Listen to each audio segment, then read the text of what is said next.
Freedom for All by Neville Goddard. Chapter 1. The Oneness of God. Hear, O Israel, the Lord our God is one Lord. Hear, O Israel. Hear, O man, made of the very substance of God. You and God are one and undivided. Man, the world and all within it, are conditioned states of the unconditioned one, God. You are this one. You are God conditioned as man. All that you believe God to be, you are, but you will never know this to be true until you stop claiming it of another and recognize this seeming other to be yourself. God and man, spirit and matter, the formless and the formed, the creator and the creation, the cause and the effect, your Father and you are one.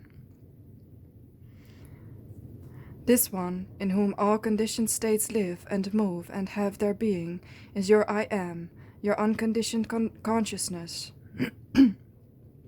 Unconditioned consciousness is God, the one and only reality. By unconditioned consciousness is meant a sense of awareness, a sense of knowing that I am part from knowing who I am. The consciousness of being, divorced from that which I am conscious of being. I am aware of being man, but I need not be man to be aware of being. Before I became aware of being someone, I, unconditioned awareness, was aware of being, and this awareness does not depend upon being someone.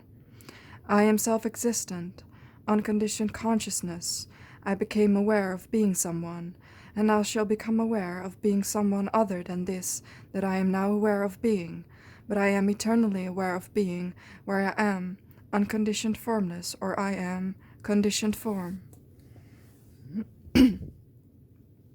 As the conditioned state, I, man, might forget who I am, or where I am, but I cannot forget that I am. This knowing that I am, this awareness of being, is the only reality. This unconditioned consciousness, the I am, is that knowing reality in whom all conditioned states, conceptions of myself, begin and end, but which ever remains the unknown, knowing being when all the known ceases to be. All that I have ever believed myself to be, all that I now believe myself to be, and all that I shall ever believe myself to be, are but attempts to know myself, the unknown, undefined reality. This unknown knowing one, the unconditioned consciousness, is my true being, the one and only reality. I am the unconditioned reality conditioned as that which I believe myself to be. I am the believer limited by my beliefs, the knower defined by the known.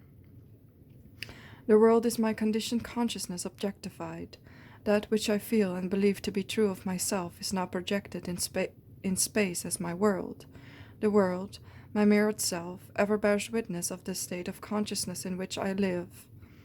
There is no chance or accident responsible for the things that happen to me or the environment in which I find myself, nor is predestined fate the author of my fortunes or misfortunes. Innocence and guilt are mere words, with no meaning to the law of consciousness, except as they reflect the state of consciousness itself. The consciousness of guilt calls forth condemnation. The consciousness of lack produces poverty. Man everlastingly objectifies the state of consciousness in which he abides, but he has somehow or other become confused in the interpretation of the law of cause and effect. He has forgotten that it is the inner state which is the cause of outer manifestation, as within, so without. And in this forgetfulness he believes that an outside God has his own peculiar reason for doing things, such reasons being beyond the comprehension of mere man. Or he believes that people are suffering because of past mistakes, which have been forgotten by the conscious mind, or again, that blind chance alone plays the part of God. One day, man will realize that his own I amness is the God he has been seeking throughout the ages, and that his own sense of awareness, his consciousness of being, is the one and only reality. The most difficult thing for man to really grasp is this, that the I amness in himself is God. It is his true being, or father state, the only state he can be sure of. The Son, his conception of himself, is an illusion. He always knows that he is, but that which he is an illusion created by himself, the Father, in an attempt at self-definition. This discovery reveals that all I have believed God to be, I am. I am the resurrection and the life, is a statement of fact concerning my consciousness, for my consciousness resurrects or makes visibly alive that which I am conscious of being. I am the door. All that ever came before me, all thieves, are thieves and robbers. I am the door. All that ever came before me are thieves and robbers.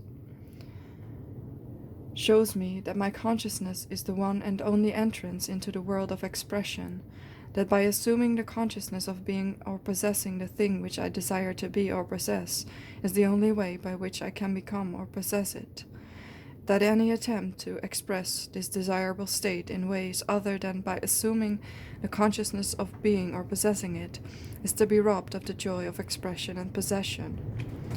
I am the beginning and the end, reveals my consciousness as the cause of the birth and death of all expression. I am has sent me, reveals my consciousness to be Lord, which sends me into the world in the image and likeness of that which I am conscious of being, to live in a world composed of all that I am conscious of.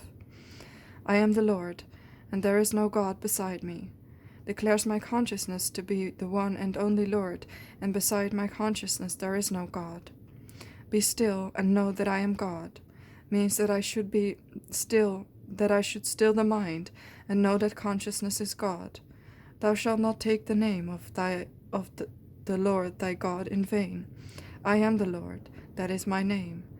Now that you have discovered your I am, your consciousness to be God, do not claim anything to be true of yourself that you would not claim to be true of God, for in defining yourself you are defining God. That which you are conscious of being is that which you have named God. God and man are one. You and your Father are one. Your unconditioned consciousness, or I am, and that which you are conscious of being are one. The conceiver and the conception are one. If your conception of yourself is less than that which you claim as true of God, you have robbed God, the Father, because you, the Son or conception, bear witness of the Father or conceiver. Do not take the magical name of God, I am, in vain, for you will not be held guiltless. You must express all that you claim yourself to be.